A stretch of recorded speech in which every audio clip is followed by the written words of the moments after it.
Thanks for tuning in to Bourbon Drop. I'm your host, Myron. Today, we have a very special blind setup sent to me by another channel. I appreciate you, Sean from Echoes in Eternity. If you have not been over to his channel, check his channel out. Sean puts together some amazing content.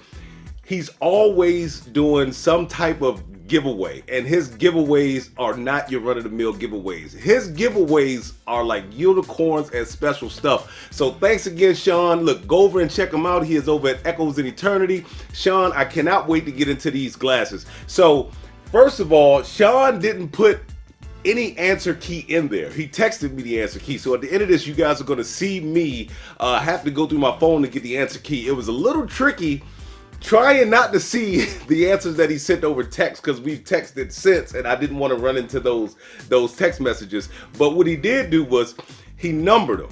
So I don't have to do any spinning of the wheel unless I really want to. It'll make it easier as I go around and pour them in a glass probably. But this is 1 through 6, if you can see that. So he labeled them 1 through 6. I am going to get these set up, get them on the table. You guys don't have to watch me pour everything and then have to suffer through boring footage. So I'm going to cut this part out and I'll be right back. I am so glad that I check footage before I start to reshoot, because I realized that I have my Bourbon Hunter Glenn in here. Shout out to the Bourbon Hunter. I wanted all these to be the same. That way I already don't know what they are, but I don't want anything to influence me. So the only thing that I can tell right now is that they're all different colors. And I don't know if it's picking up on camera or not, but 3 has almost a cloudy look to it like Penelope Rio does. So when you look at Penelope Rio, like I had it sitting on a table, I think I was kind of shooting a review or doing something with it, and it was on the table and I saw the light coming through it, and I was like, man, Penelope Rio has like this, because it has amberana and honey, so it's like it's got like this cloudiness to it when you see it. But that is what glass number 3 is reminding me of. Now these will all go from my right to my left to make it easier for you guys to follow at home. So we've got 1, 2, 3, 4, 5, 6, and it's lined up the same exact way in front of me. I haven't had any warm-up pours. I haven't had anything today, so I just want to nose these first. Hopefully, you know, I'm coming into this thing with a clean palate. I know certain glasses can influence other glasses. Sometimes that will skew a blind, but like Sean always says, blinds are the bias killer. But like I said, sometimes they will influence other glasses. So let's get into glass number 1. It's got a nice funk, a sweet funk. It's in between like a citrus. When it comes to the fruit part of it, it's in between like a citrus, a caramel, some type of funk.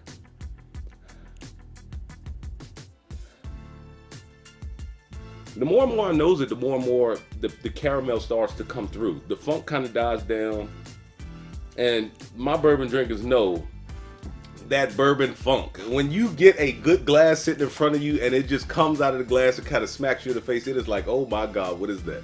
All right, glass number 2. Ooh, oaky cherry.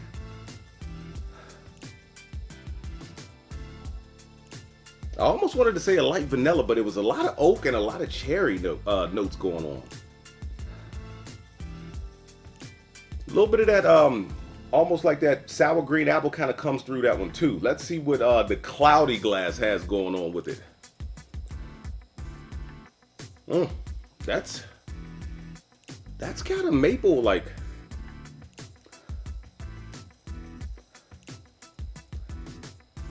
I pulled out like a maple, and then it just kind of like disappeared for a second. Yeah, the more and more I go into that thing, it's like it's maple, but then it kind of sits in the background, and whatever it is, I don't know if you can see that, but it's thick, like it's leaving like a film on the glass.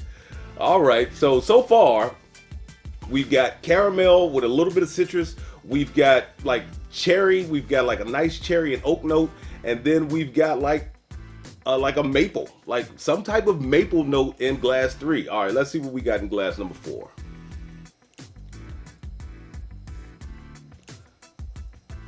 Number 4 is almost that concentrated lemon. Number 4, it's like that concentrated lemon that I get and I've talked about this before, like some of the Stag products.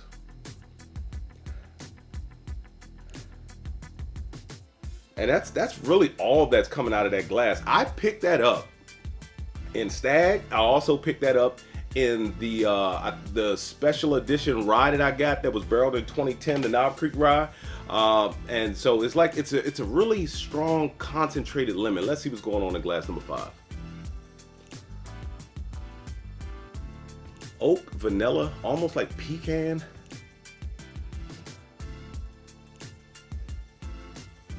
Like sweet toasted coconut almost on the nose. That's the first time I've ever gotten like that note. Oak, vanilla, toasted coconut. All right. Woo. Glass number 6 is a strong oaky, slightly citrusy, heavy, like, I thought this glass had a lot of concentrated lemon going on. No, this glass, that is dusty for real. Like, that is really dusty. Oaky, damp. All right, so I am gonna taste these. I know blonde, especially with a 6-way blonde, they can get a bit long. Let's go into the palate of these and see what we're dealing with. All right, glass number 1.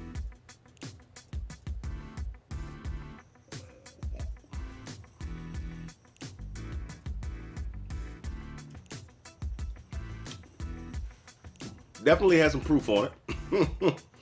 Very peppery, very spicy. It's got good flavor notes. Along the mid, it was really sweet, and it immediately woke the tongue up, tightened the jaws and everything. But now, mid to the back is a lot of black pepper. A lot of black pepper. One more time.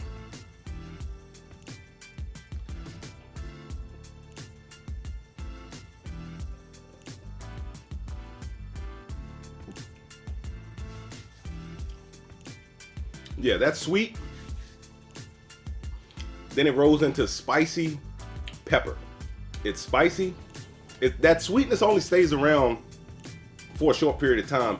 That sweetness, I would say, is more of, and I said this before, like white table sugar, vanilla sweet. It is not very viscous in the mouth. It's not thin. I would say it's more along the lines of medium. It's not thin. It's not viscous. But that pepper really hangs on. I might have to take a sip of water. Let me see something. That thing, wow. That thing has some proof on it. I know when I have my first drink of the day, if it's high proof, it wakes everything up. I mean, almost like lockjaw real quick. All right, let's go to glass number 2.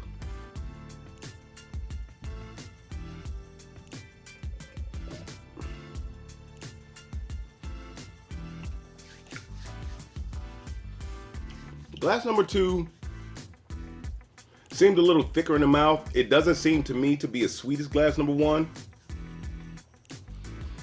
That's got some oaky notes too. Oaky notes hanging around in the back, vanilla heavy on the front. That's along the lines of like that vanilla creamy sweetness too. I'm hoping glass number 3 does not tear me up, because if this has some type of honey in it, it might mess me up all the way the rest of the way down the line. Let me take another sip.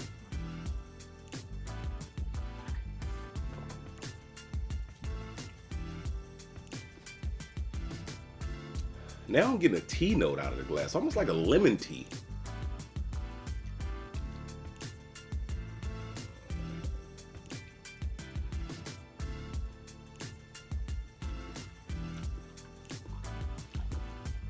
That is very drying in the mouth. Very drying in the mouth. Very honey forward. Maybe because I said, thinking, of the Rio and the honey and the Amburana.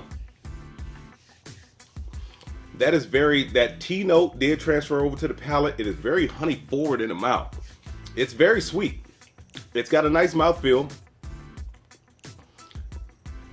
The finish hangs around, and it's very, very, very sweet. The finish is very sweet. Like, I am not picking up any char, no black pepper, not even a leather note.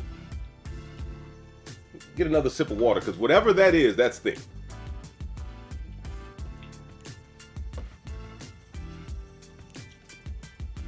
All right, let's see what's going on in glass number 4.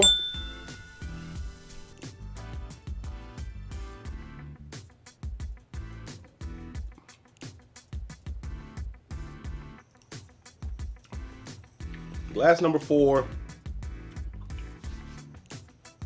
it's actually a little thin on the palate. It comes across as nutty. There seems to be a little bit of a grape note in the background, but that could still be some of the lingering effects of glass number 3. Glass number 3 stayed on the tongue, even after the water. But we're gonna go backwards anyway. So we'll see what it does when we go backwards. All right, so yeah, little thin, you know, sweet, not the greatest. It's nutty, little bit, finishing with a little bit of grape, a little bit of leather, and that's pretty much it. I do get some. I get a hint of char on the sides of the tongue towards the back. All right, let's go on to glass number 5. Oh, that's a sweet vanilla now. That is, wow.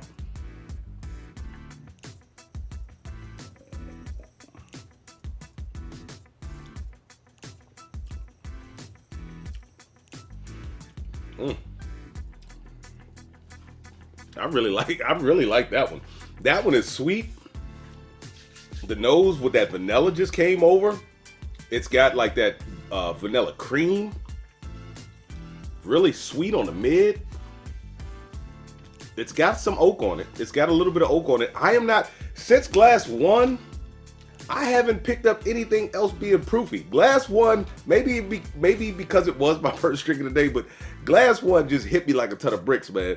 The rest of these haven't shown any proof on them at all. So let me see what's in glass number 6.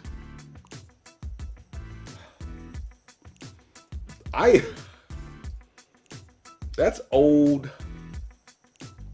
I am not a fan of the nose on this thing. It is old, damp, basement, little minty.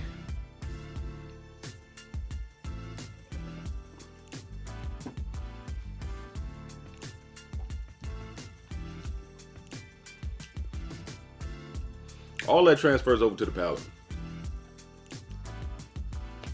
All of that dampness, the nose matches the palate so well, so well. Sometimes you get things and you're like, wow, you just, the way it smells, and even if it's not a pleasant smell, and then it winds up tasting like that, it shocks you. But that, we're gonna say this. That is my least favorite now, and I do not think it will move up in the rankings. So let me get a little bit of more water, and we'll go that way. It's got a heavy, that damp basement smell, all that stuff transfers over to the palate. The only pleasant thing about that is it is not super char heavy, it is not super spicy, and, well, I should have said the only pleasant things, because it also has a very nice vanilla note that it just stays. It's there, and it's like not going anywhere. So I took a sip of water. I'm trying to kind of let it go before I go back into it, because I don't want that to influence me going back down the line this way. That's not a good nose, man. I can't wait to find out what this one is.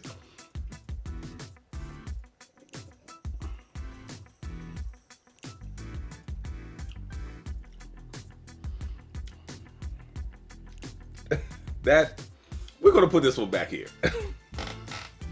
This is automatically in last place. Let me take another sip. I gotta get that off the palate.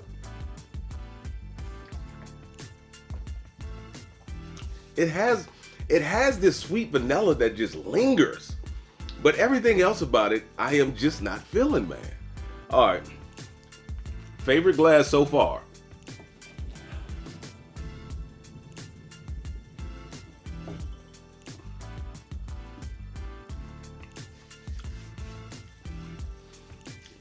That's just done well. Done very well. The right amount of spice, the right amount of sweetness. Going back this way,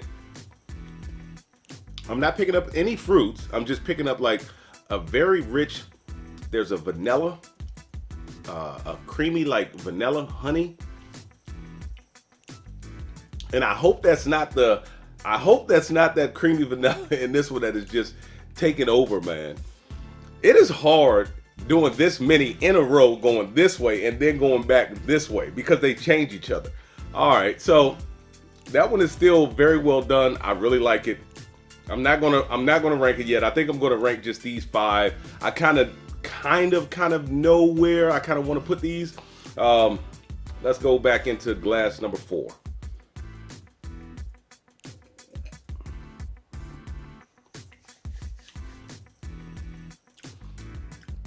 Still nutty.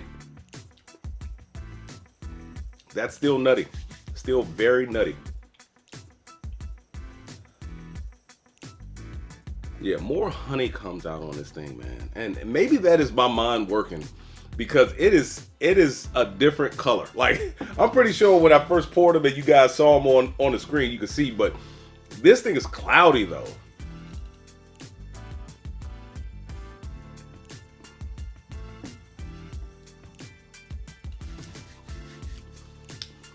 Super sweet. Super sweet. Honey, richness. It just hangs around, like it just clings to the tongue. So far, these two are kind of neck and neck. I do like this one because it offers a little bit more of like a spicy note too, and just more familiar notes that I enjoy when it comes to, you know, bourbons, whiskeys, whatever. Let's get into glass 2. Oh, that's a rich, really rich vanilla. It's almost got a fingernail polish remover note that came out of it too, but it's a really rich vanilla in there now. I could, oh man, like a heavy cream. I could nose this for days. This is, I've said it before. You got those like the creamers, the coffee creamers. You got your French vanilla, then you got like this Italian one that is just super sweet on the nose and on the palate.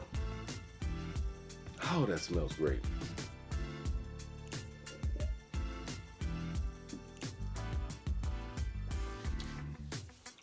A little bit of that fingernail polish remover that was on the nose, slightly transferred to the palate. All right, so far, this is how we're gonna rank them. Trying to keep track of these. I'm starting to rank them now because trying to keep track of 6 over with maybe some mid-proof to high-proof stuff is sometimes can be hard. So going back into glass 1. Ooh, glass 1, that's a smell I've never had. It turned. It's still got like a citrus note, a little bit of like those sweet orange wedges, those like the like the gummy ones.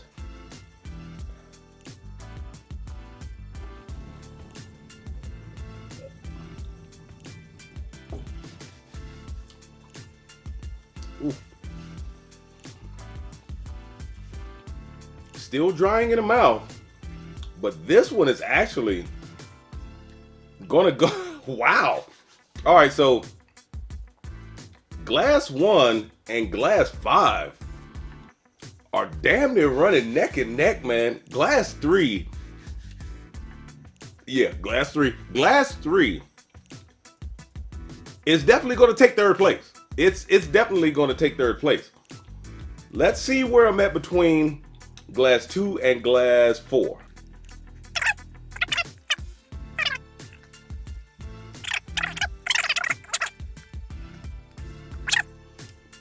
I think it is a little more interesting than glass 5.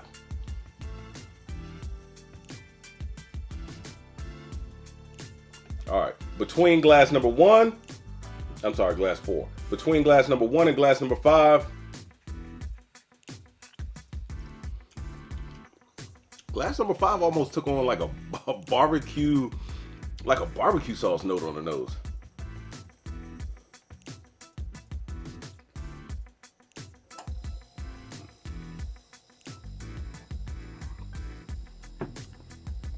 I got to give it to glass 1. Glass number 1, and I hate doing them with numbers because that throws people off. It actually throws me off just doing a review too. Like if I have a whole bunch of them set up, I try to do them with letters, and then even when I do my blinds, then I still refer to them as glass 1, 2, whatever. So glass number 1 is taking first place. Glass number 5 is taking second place. Glass number 3 is taking third place. Glass number 2 is taking fourth place. Glass number 5 is actually, no, glass number 4, forgive me, is actually taking fifth place. And glass number 6 is coming in sixth and last final place. Let me get my phone.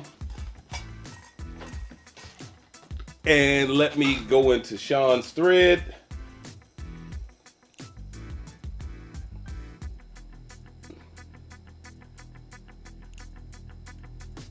Oh, wow. Wow. So, glass number 1. And I might have to take a screenshot so you guys can see this. 13th Colony Cask Strength Bourbon, 130.6 proof. Glass number 2. Well, we'll say place number 2. Place number 2, but glass number 5 is ASW Fiddler Georgia Heartwood 116.8. I am not going to sleep on the Fiddler. That ASW Fiddler, man. I mean, look what came in number 1. Number 1 was 13th Colony Cask Strength 130.6. This was not that far behind. So what came in third place was Short Barrel Bee's Knees. That makes sense right now. Short Barrel Bee's Knees 3 coming in at 111.7 proof. All right, now you've got what came in fourth place. So fourth place was glass number 2.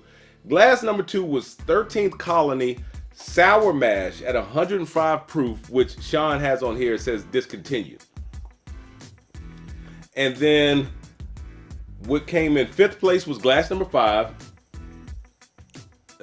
I'm sorry, glass number 4. That is Short Barrel Toasted. That's 101 proof. And then coming in last place is the ASW Fiddler 110.2 proof Amberana. So, like I said, I'll go ahead and take a screenshot. I'll put it up on the screen somewhere here. That way you guys can see it. Thank you so much, Sean. This was a fun blind, man. This was a very fun blind. If you see this ASW, I think that's the Georgia Heartwood. Heartwood. Let me see again. Yeah. So number 5, Georgia Heartwood. So the number 5 was Georgia Heartwood. If you see that, pick that up. That was not that far behind glass number 1.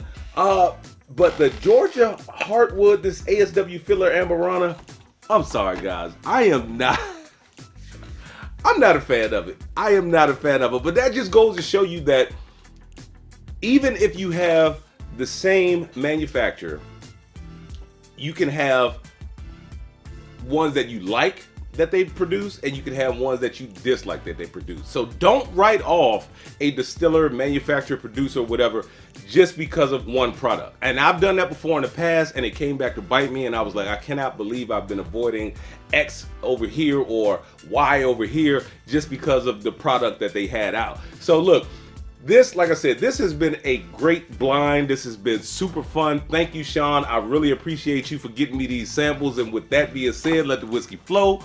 Never run out unless you head it to a drop. Till next time.